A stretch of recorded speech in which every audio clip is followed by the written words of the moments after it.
Hi, Jim Gore from THOR Wealth Management. Today I want to talk about where is value. Value is at the intersection of scarcity and demand, and I'm going to use three examples.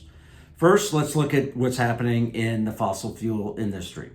And this is a chart going back to 2011, and we're looking at CapEx, how much they're spending on CapEx as a percentage of cash flow. And you can see from 2011 to 2014, they were spending more than they were having in cash flow. They were taking on a lot of debt, these energy companies, and that's when oil was over $100 a barrel. Then in 2015-16, Saudi Arabia pumped a lot more oil than they have in the past, and they flooded the market. And we saw oil prices drop, and we saw some energy companies really suffer at that time, and companies got some religion, especially going back about 2019. There's an attack on the fossil fuel industry. And so what they're doing is they're being more savvy with their money. They're not just spending it on CapEx willy-nilly. And you can really see since 2019, as a percentage of cash flow, it's dropped dramatically. And especially in the last 3 years, as we're below 50%, you can see oil prices have gone up. This is the supply.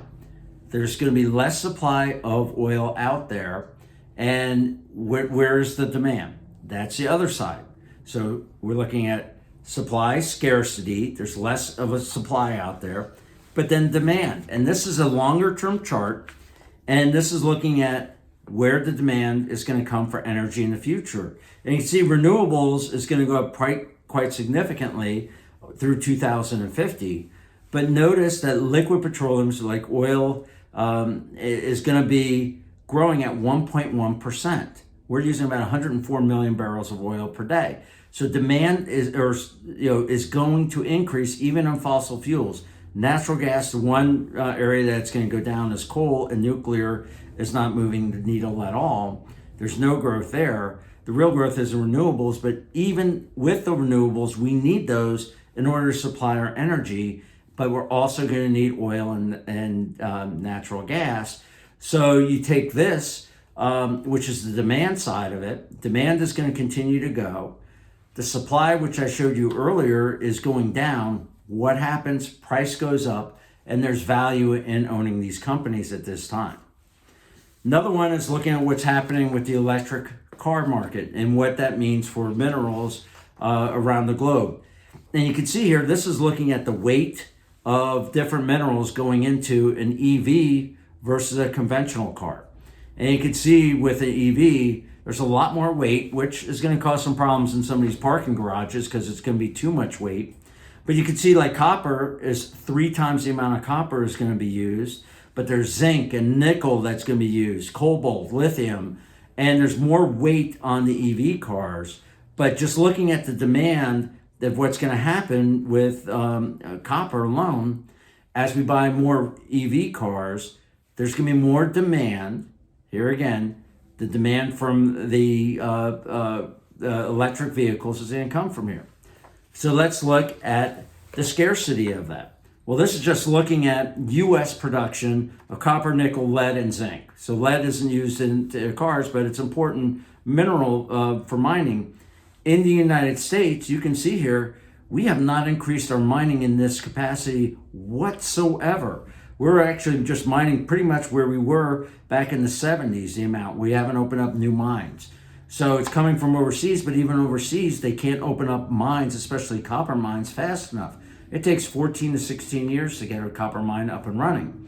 So this is the scarcity. And this is why with the scarcity, demand is increasing for copper. Scarcity, there's not enough of it out there that we can get to at this point. What happens? Prices go up. And you can see here since pre-COVID, right before COVID, copper prices are up 50%. Even with a recession coming up here, you can see copper prices have kept up pretty high. And that's because of the demand, especially from the electric vehicles.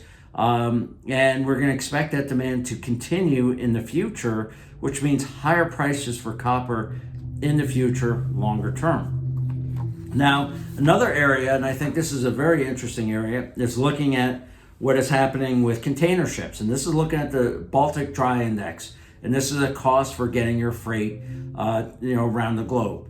And you can see here that during COVID, it went up to over $5,000 for the Baltic Dry Index. It dropped to 681 when China was closed down. After they opened up, it went back up to 1,576, where it's really been, that's the average out there. But here again, looking at this, you have demand is falling because we're not buying as many things as we were during COVID. So the demand for getting things shipped out there. The other thing is that the supply has increased. As a matter of fact, the capacity for shipping, for those ships, those freight ships, is up 25% this year, and it's gonna be up another 10% next year. So here you're having increased supply of ships. When demand is falling, what happens? It's the exact opposite of copper. Prices fall, and we expect the Baltic Dry Index to actually fall throughout this year and probably into next year as that more of those supplies come out there. Now, if you have any questions or concerns, as always, reach out to us here at THORwealthmanagement.com or give us a call. And I look forward to talking to you in a couple weeks. Take care.